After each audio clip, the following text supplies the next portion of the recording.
धन्यवाद। यानंतर मी आजचे वक्ते सुधांशुजी नाईक यांचं स्वागत करण्यासाठी वाचनालयाचे अध्यक्ष डॉक्टर मुकुंदजी करंबेळकर यांना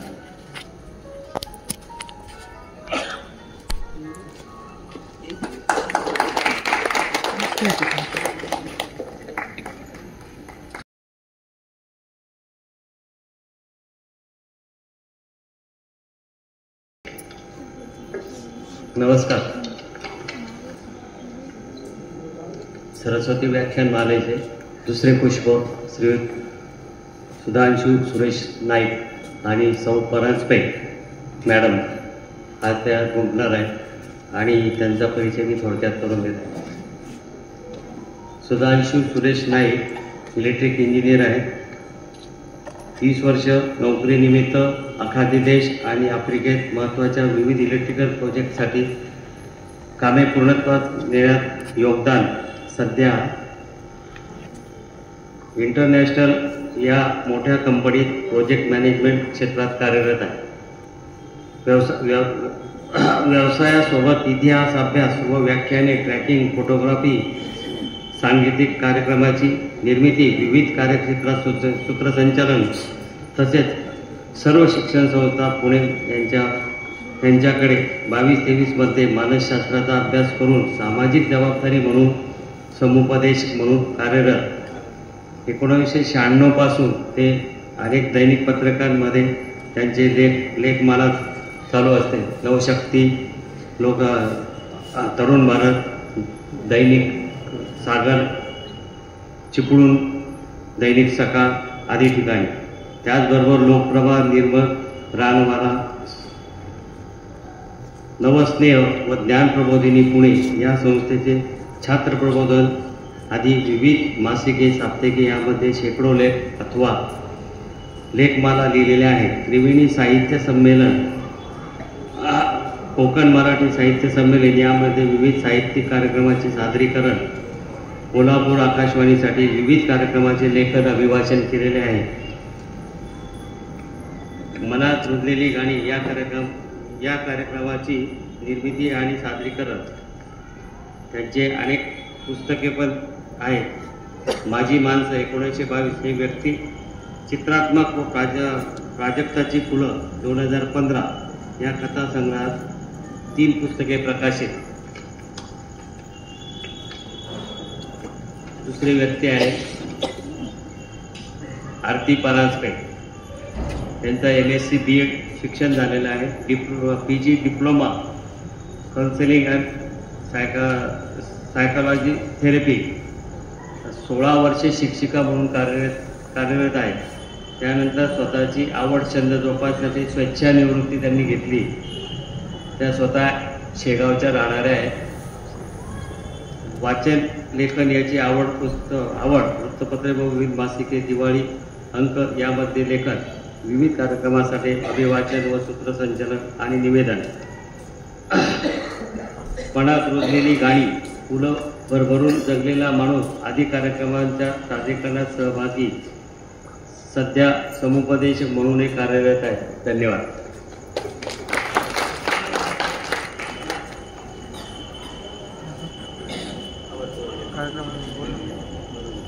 मी आजच्या वक्त्यांना विनंती करतो की त्यांनी आजचा विषय जो आहे फुलं भरभरून जगलेला माणूस या विषयाला त्यांना सुरुवात करावी।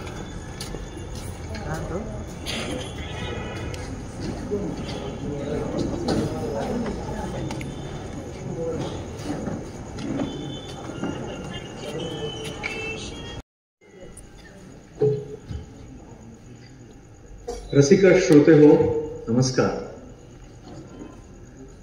चाळीसगाव म्हटलं की सगळ्यांना ज्येष्ठ आणि जगविख्यात कलावंत के.की. मूस यांची आठवण येते।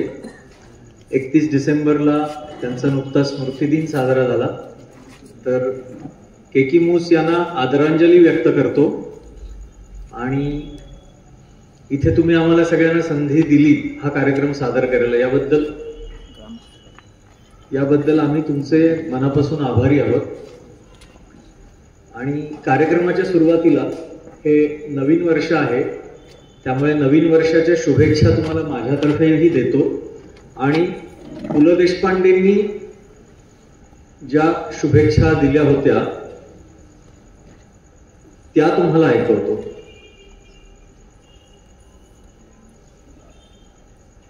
पु ल देशपांडे म्हणतात, प्रिय रसिक हो, हे नवीन वर्ष तुम्हाला बालगंधर्वांच्या गाण्या इतकं सुरेल आणि आनंददायी जावं. आयुष्यात मला भावलेलं एक गुज सांगतो. उपजीविकेसाठी आवश्यक असणाऱ्या विषयाचं शिक्षण जरूर घ्या. पोटापाण्याचा उद्योग अगदी जिद्दीनं करा, पण तेवढ्यावर थांबू नका. साहित्य, चित्र, संगीत, नाट्य, शिल्प, खेळ यातल्या एखाद्या तरी कलेशी मैत्री जमवा. पोटापाण्याचा उद्योग तुम्हाला जगवेल, पण कलेशी जडलेली मैत्री तुम्ही का जगायचं हे सांगून जाईल. त्यामुळे तुमच्या आयुष्यातल्या पुढील वाटचालीसाठी मनापासून शुभाशीर्वाद देतो आणि नूतन वर्षाच्या शुभेच्छा देतो. पु ल देशपांडे. भरभरून जगलेला माणूस. पु ल देशपांडे यांच्या विविधांगी आयुष्याचा जिव्हाळ्याने वेध घेणारा एक कार्यक्रम. शेठ नारायण बंकट वाचनालय आयोजित या कार्यक्रमामध्ये चाळीसगावला हा कार्यक्रम सादर करताना आम्हाला खूप आनंद होत आहे. चाळीसगावचे श्रोते रसिक आहेत, जाणकार आहेत, त्यामुळे आपल्या सगळ्यांसमोर हा कार्यक्रम सादर करताना आम्हाला देखील एक समृद्ध अनुभव येणार आहे. त्याचबरोबर सादर करताना एका जबाबदारीचं भान सुद्धा आम्हाला आहे. तर सादर करत आहोत भरभरून जगलेला माणूस, पु ल देशपांडे यांच्या विविधांगी आयुष्याचा जिव्हाळ्यानं वेध घेणारा कार्यक्रम. संकल्पना, संकलन आणि लेखन सुधांशू नाईक. सादर करते सुधांशू नाईक आणि मी आरती परांजपे. रसिक हो, आमचे अजून एक स्नेही सुधीर मोघे आमच्यासोबत नेहमी असतात, पण त्यांच्या घरगुती अडचणींमुळे ते आज येऊ शकत नाहीयेत. त्यामुळे आम्ही दोघेच हा कार्यक्रम तुमच्यासोबत आता पुढे सादर करतो. रसिक हो, पुलंनी इथल्या जगण्यावर, माणसांवर आणि कलाकारांच्यावर उदंड प्रेम केलं. पुलंच्या शब्दातून चटकन जाणवणारा उत्स्फूर्त, हजरजबाबी आणि निर्विष विनोद आपल्याला हसायला भाग पडतो. तर प्रसंगी त्यांच्या लेखनातला आंतरविरोध, त्यातलं कारुण्य हे दिसलं की आपल्याला ते गंभीरही करतो. समाजात आपण सगळे हिंडतो, अनेक गोष्टी पाहतो, पण जगण्यातली विसंगती, माणसांच्या लकबी, त्यांचे गुणदोष याकडे पुलं फार बारकाईने पाहत होते हे त्यांचं लेखन वाचताना जाणवतं. त्यांनी निर्माण केलेल्या व्यक्ती आणि वल्ली आणि त्यांची कित्येक वाक्य यांना तर हल्ली आपण विशेषण म्हणून वापरतो. जगात सर्वत्र वावरताना पुलंची कुशाग्र विनोदबुद्धी आणि उत्तम निरीक्षण शक्ती कायम जागृत असे. विनोद हा पुलंचा स्थायी भाव असला तरी त्यांचं पहिलं प्रेम मात्र संगीत होतं. ते त्यांच्या लेखनात ठायी ठायी दिसत राहतं. विनोदाच्या क्षेत्रात अतुलनीय असे एकपात्री प्रयोग केल्यामुळे त्यांना भरभरून प्रसिद्धी मिळाली. तरी सुद्धा पुलं त्यात गुंतून पडले नाही. त्याचबरोबर पुलंनी आकाशवाणी, दूरदर्शन अशा अनेक ठिकाणी कामं केली. दूरदर्शनचे तर ते पहिले सरकारी अधिकारी होते जेव्हा दूरदर्शन निर्माण झालं तेव्हा. तरी सुद्धा पुलं अशा कुठल्याच गोष्टीत अडकून पडले नाही. उत्तम संवादिनी वादक असणाऱ्या पुलंनी, आता आपण त्यांची क्लिप पाहत होतो सुरुवातीला, पुलंनी अनेक जाहीर आणि खाजगी मैफिली थोर थोर कलावंतांना स्वरसात केली. अजरामरशी, नाचरे मोरा, शब्दा वाचून कळले सारे अशा सारखी गीतं दिली. इतकंच नव्हे तर संगीत क्षेत्रातल्या अनेक कलावंतांविषयी त्यांनी फार प्रेमाने, जिव्हाळ्याने लेखन केलं. कधी मैफली आयोजित केल्या तर कधी उत्तम काव्यवाचनाचे प्रयोग केले. त्याचबरोबर आयुष्यात समाजात आपण काही देणं लागतो या भावनेनं पुलं आणि त्यांच्या पत्नी सुनीताबाई विविध उपक्रम करत राहिले. समाजानं त्यांना जे भरभरून आर्थिक बळ दिलं त्यातलं अगदी अल्पसं स्वतःपाशी ठेवत उरलेलं सारं त्यांनी समाजाला वेगवेगळ्या प्रकारे परत केलं. आयुका, मुक्तांगण यासारख्या संस्थांच्या उभारणीतलं पुलंचं योगदान कसं विसरता येईल. इतकंच नव्हे तर त्यांनी आपल्या आसपासच्या जगात धडपडणारे कलाकार, लेखक, साहित्यिक, विचारवंत या सगळ्यांच्या कलांना कायम प्रोत्साहन दिलं, त्यांच्याविषयी लिहिलं आणि या सगळ्यामुळे पुलंचं आयुष्य एक आनंद यात्रा घडली. हा कार्यक्रम आम्ही 3 भागात सादर करतो. पुलंचं संगीत प्रेम हे लक्षात घेऊन पहिला भाग हा पुलं आणि संगीत. विनोदी लेखनासाठी पुलं प्रसिद्ध आहेत, त्याच्यामुळे दुसरा भाग विनोद आणि पुलं. आणि आम्ही मानसशास्त्राचा थोडा अभ्यास करत असतो म्हणून तिसरा भाग जो आहे तो संवेदनशील पुलं.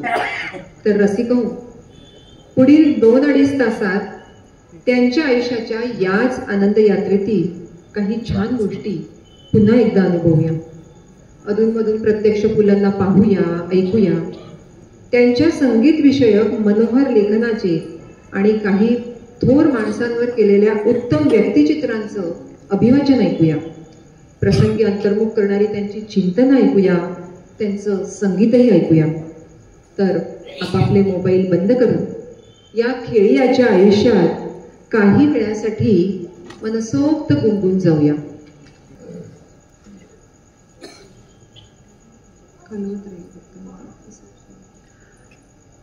पुलंनी आणि गदी माडगुळकरांनी दिलेलं हे अजरामर गाणं, ज्यानं गेल्या 70-80 वर्ष आपल्या सगळ्या पिढ्यांचं बालपण सुखद केलंय. पुलं, गदिमा आणि सुधीर फडके उर्फ बाबूजी या तिघांचा जन्म एकाच वर्षी म्हणजे 1919 मध्ये झाला. हा आपल्या महाराष्ट्राच्या नशिबातला एक दैवी योग. आपण त्यांचं जन्मशताब्दी वर्ष सुद्धा 2019 मध्ये साजरं केलं होतं. यांची दोस्ती सुद्धा फारच प्रसिद्ध. गदिमांच्या अकाली निधनानंतर सखे सोबती गेले पुढती असा एक फार सुंदर लेख पुलंनी लिहिला होता. त्यात ते खूप छान लिहिताना म्हणतात, 3 तपांच्या सहवासात मला अनेक प्रकारचे माडगुळकर पाहायला मिळाले.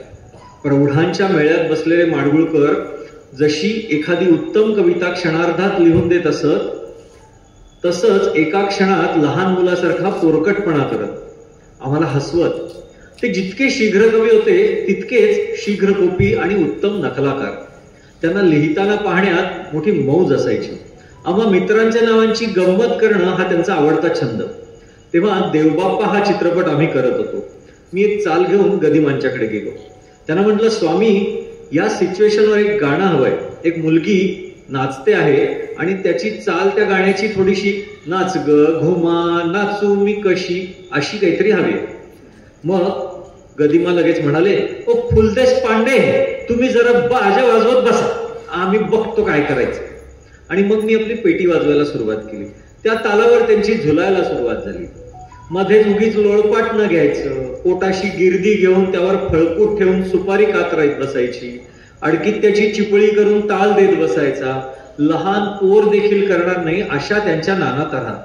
तिथं कोणी एखादा नवखा माणूस जर पोचला तर इथे एखादं गीत जन्माला येतंय का असं वाटणारच नाही, इतकी वात्रट सगळी गोष्ट तिथे सुरू असायची. मात्र मग आम्ही पुन्हा त्यांना आठवण करून द्यायचो आणि मग त्यांच्या तोंडून पटकन त्या गीताची पहिली ओळ बाहेर पडायची आणि पेळूतून सूत जसं निघावं तसं अख्ख्या कवितेचं सूत प्रगट व्हायचं. यमक आणि अनुप्रासासाठी गदिमांची कविता कधीही अडून राहिली नाही. हा कवी आपल्या सगळ्यांच्या आयुष्यात भाववृत्तींच्या इंद्रधनुष्याचे कितीतरी खेळ नित्य जागवत होता. हे गीत असंच जन्माला आलं आणि लोकप्रिय झालं. गदिमा यांनी लिहिलं होतं, आशा भोसले यांनी गायलं होतं आणि पुलंनी संगीतबद्ध केलेलं हे गीत. त्याचं एखाद दुसरंच कडवं आपण ऐकूया, कारण आपण खूप लहानपणापासून ऐकलेलं गाणं आहे. पहिल्या या भागानंतर आपण दुसऱ्या भागाकडे वळत आहोत. तुम्हाला हा भाग आवडला असेल अशी आशा व्यक्त करतो. विनोद आणि पुलं. रसिक हो, उत्तम विनोद कसा हवा याचं उदाहरण म्हणजे पुलंचं लेखन. प्रसंगातून फुलणारा, व्यक्तिविशेषातून निर्माण होणारा, अश्लीलतेकडे न झुकणारा विनोद करावा तो पुलंनीच. पुलंच्या विनोदानं कधीही पातळी सोडली नाही. म्हणून तर बटाट्याची चाळचा प्रयोग पाहिल्यानंतर अत्रे कौतुकाने म्हणून गेले, आता मी मरायला मोकळा झालो. पुलंनी नुसत्या लेखनातून विनोद निर्माण केलाच, पण त्यापुढे जाऊन एकपात्री प्रयोगांची अद्भुत देखणी अशी निर्मिती केली. अर्थात त्यामागे सुनीताबाईंचं कष्ट आणि नियोजनही होतच. 50-60 वर्षांपूर्वी एका कार्यक्रमात 15 ते 20 व्यक्तींना केवळ आवाजाच्या व्हेरिएशनच्या साह्याने निर्माण करत पुलंनी एकपात्री प्रयोगांची प्रथम आणि अद्वितीय अशी निर्मिती केली. सबकुछ पुलं असलेल्या त्या कार्यक्रमांनी लोकांना मनमुराद आनंद दिला. पुलंची एक छोटीशी 1 मिनिटाची क्लिप आपण पाहूया आता. हसवण्याचा गुण एवढंच भांडवल देऊन ब्रह्मदेवाने हे लोके आमची रवानगी केलेली. उद्या समजा वर गेल्यानंतर ब्रह्मदेवाने मला विचारलं की वत्सा पुरुषोत्तम, तुला हे भांडवल देऊन मी खाली पाठवलं, त्यातून तू लोकांना काय दिलं ते मला कथन कर. तर मी त्या ब्रह्मदेवाला सांगेन की ब्रह्मदेवा, मी लोकांना काय दिलं याचा मी कधीही हिशोब ठेवलेला नाही, पण लोकांनी मला जे काही दिलं ते मिळणं तुम्हा देवांच्या बापाच्या सुद्धा नशिबात नाहीये. लोकांनी मला त्यांच्या जवळचे बहुमोल वस्तू दिलेली आहे, ती म्हणजे त्यांचं हास्य. तर समजा उद्या मला काही पुतळे वगैरे करायचं ठरवलं, देव करवाने असं न हो, कारण पुतळा हे आपल्या देशामध्ये कावळ्यांचं शौच खूप असतं. समजा पुतळा करायचं वगैरे ठरवलं, तर मी त्याच्याखाली एवढंच असं सांगेन की ह्या माणसाने आम्हाला हसवले.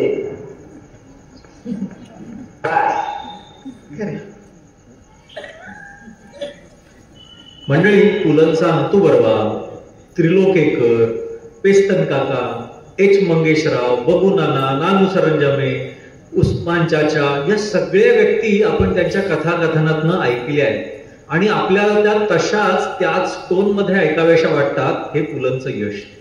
त्यांची पहिली निर्मिती बटाट्याची चाळ, त्यातल्या निर्विष विनोदानं आसपास दिसणारी सगळी पात्र पुलंनी जिवंत करून आपल्या समोर सादर केली होती.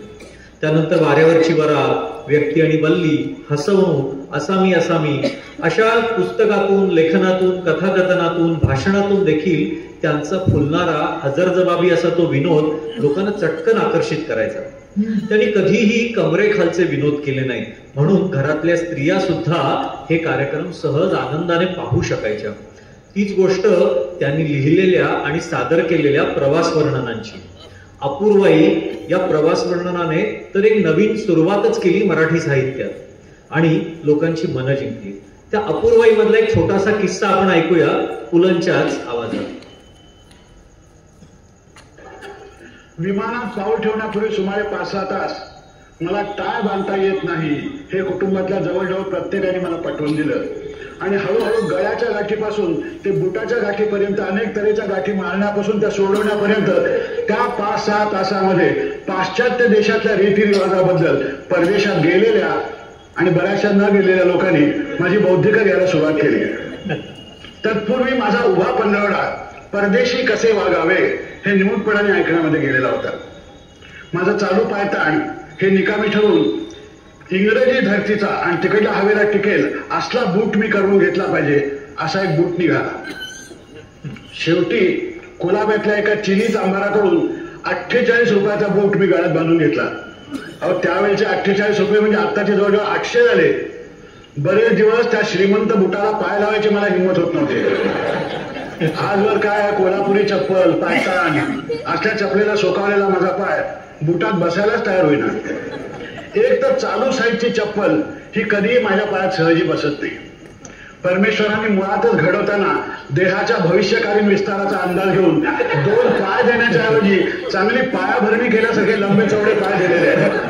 त्यामुळे माझ्या पायाचं माप त्या चिनी चांभाराच्या पाददृष्टीमध्ये फार भरलं आणि असे व्हेरी बिग फीट असं करत त्यांनी माझ्या पायाचं माप घेऊन असल्या पायांना जोडे शिवणाऱ्याच्या पायात वास्तविक मी माझ्या कातड्याचे जोडे करून घातले पाहिजेत असा चेहरा करून माझ्या पायाला बूट शिवायची कबुली दिली. त्याची किंमत ऐकल्यानंतर त्या न झालेल्या इंग्रजी खेटराने त्याने मला हाणलं का नाही हा विचार माझ्या मनात डोकावल्याशिवाय राहिला नाही. जी गत बुटाची तीच सुटाची. आजवर कुठल्याही शिंप्याने माझे कपडे बिघडवल्याचं हे मला तरी काही स्मरत नाही, कारण कपडे बिघडतात म्हणजे नक्की काय होतं हे मला अजूनही काही कळलेलं नाही आहे. पण इंग्लंडमध्ये ना कपड्याच्या बाबतीत फार दक्षता घेतली पाहिजे असं असंख्य लोकांनी बजावल्यामुळे जाणकार मित्रांच्या सल्ल्याने त्या चिनी चांभाराच्या नजीकच एक फक्त विलायतेला जाणाऱ्या लोकांचे कपडे शिवणारा शिंपी होता, तो पकडावा लागला. या सद्ग्रस्ताची तर माझ्या बाबतीत काही निराळीच भावना असावी.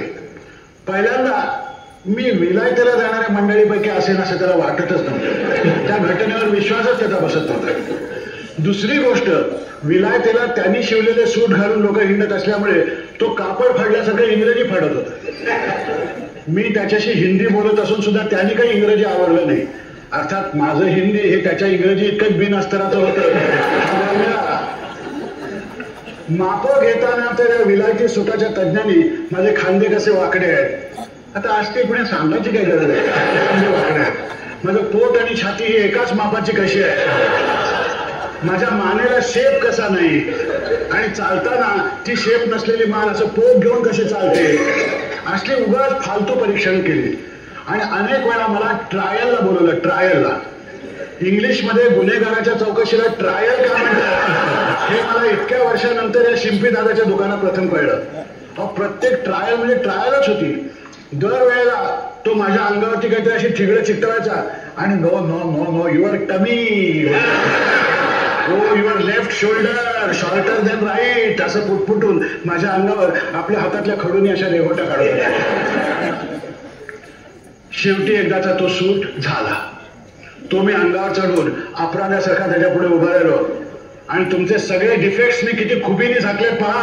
आता खुशाला सूट घालून लंडन मध्ये फिरा, तुम्हाला मरण नाही. असला निकाल देऊन जवळजवळ 500 रुपयांनी माझ्या जुन्या कोटाचा खिसा हलका केला आणि त्यानंतरच त्याच्या आत्म्याची एक शांती झाली आणि एकदाचा मी सुटलो.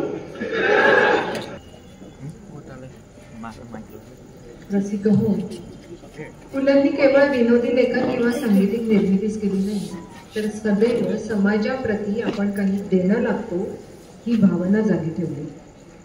विविध संस्थांना, आयुका, मुक्तांगण यासारख्या संस्थांना त्यांनी मदत केली. जयंत नारळीकर यांनी तर जी इमारत उभी राहिली तिला पुलस्त्य असंच नाव दिलं. मुक्तांगणचं काम सुरू झालं तेव्हा अनिल अवचट, सुनंदा अवचट यांच्या पाठीशी पु ल आणि सुनीताबाई कायमच उभे राहिलेले. एकेकाळी गोनी दांडेकरांनी महाराष्ट्राला आनंदवन आणि बाबा आमटे यांच्या कार्याची माहिती करून दिली होती. ते कळल्यावर पु ल तिथे गेले. तिथं अनेक प्रकारे मदत केली. त्या कुष्ठरोग्यांना हसवण्यासाठी, आनंद देण्यासाठी दरवर्षी जात राहिले. सामाजिक कार्यात अग्रेसर राहिलेले पु ल स्वतःला नास्तिक समजायचे, पण त्यांनी देव दगडात नव्हे तर अशा समाजकार्य करणाऱ्या लोकात पाहिला होता असंच आदरानं म्हणावंसं वाटतं.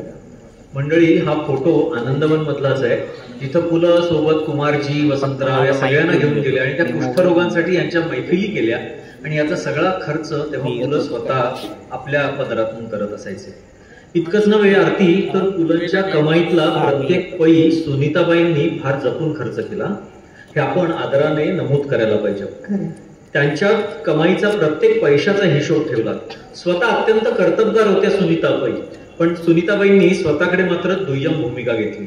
नवनिर्मिती करण्याकडे, उत्तम सादरीकरण करण्याकडे पुलंचं बारकाईने लक्ष राहील यासाठी त्या दक्ष होत्या. पुलंना त्यांच्याविषयी काय वाटतं हे आपण पुलंच्या शब्दात ऐकूया. आणि एके दिवशी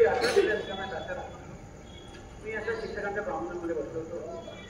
तेवढ्या समोरच्या दारातून पांढरी शुभ्र साडी, खादीचा पांढरा शुभ्र ब्लाऊज, अंगावर एकही अलंकार नाही, कपाळाला कुंकू नाही, अशा थाटात एक सुमारे 16-17 वर्षाची गोरी पान तरतरी तरुणी ही अशी झपाझप दारून आत.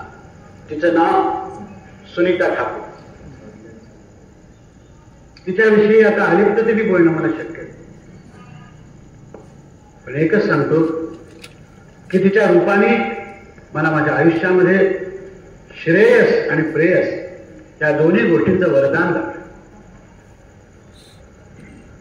खरं म्हणजे या नंतरच्या आमच्या 36 वर्षाच्या आयुष्याची कहाणी हे तिनेच सांगायला पाहिजे. पुष्कळ वेळेला मला प्रश्न पडतो की माणसाच्या आयुष्यामध्ये प्रयत्नाचं स्थान किती आणि दैवाचं काय. कठीण आहे सांग. कॉलेज सोडून 42च्या चळवळीमध्ये स्वतःला झोकून देणाऱ्या सुनीता ठाकूर नावाच्या एका बुद्धिमान आणि संपन्न घराण्यातल्या मुलीला असा हा गरिबीचा वसा घ्यावा, माझ्याशी संसार करायला असं का वाटलं? काय 55 रुपयामध्ये 6-7 जणांच्या संसाराचा गाडा मी त्यावेळेला ओढत होतो. काही वर नाव आहे, यश आहे, असंही काही नव्हतं. अशा या माझ्यासारख्या माणसाविषयी तिला ओढ का वाटावी? आणि गेली 36 वर्ष माझ्या आयुष्यातले मार्गदर्शक, माझ्या साहित्य, नाट्य वगैरे करणारे सहकारी, त्याच्यानंतर माझे अकाउंटंट, मॅनेजर, सगळं काही एवढंच नव्हे तर स्त्री पुरुषासाठी ज्या म्हणून संसारात खस्ता काढते त्या खस्ता काढणारी म्हणून तिने का म्हणून माझ्याबरोबर राहावं? खरंच ही का ओढ वाटली? ती का आजपर्यंत टिकून आहे हे मला कोडच आहे. बाकी एक खरं, आमच्या संसारामध्ये सुखदुःखाच्या निरनिराळ्या प्रसंगी आम्हाला जोडून धरणारा एक धागा आहे महत्वाचा, तो म्हणजे कवितेचा. कवितेचा म्हणजे कविता करायचा नव्हे, कविता वाचायचा, कविता म्हणायचा. अजून सुद्धा तो आमचा छंद चालूच आहे. गणपत वाणी बिडी पिताना जावयाचा नसतेच काळी, मनाशी तर मग म्हणावयाचा या जागेवर बांधीन माडी. आजही सुनीताच्या माहेरी रत्नागिरीला गेलो आणि चिंचखरीच्या त्या खाडीतून त्या होड्या जाताना पाहायला लागल्या. न चुकता आठवण येते.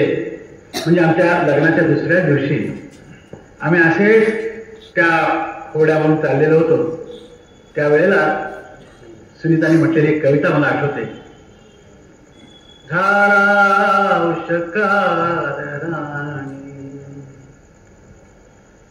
हिमबिंदू बिलगुनी फुलाना, पाराना बसते हलते हळूवाऱ्या वरती, जोजविती जणू राजसभा ही बाळे चिमणी, झाला उषकार राणी.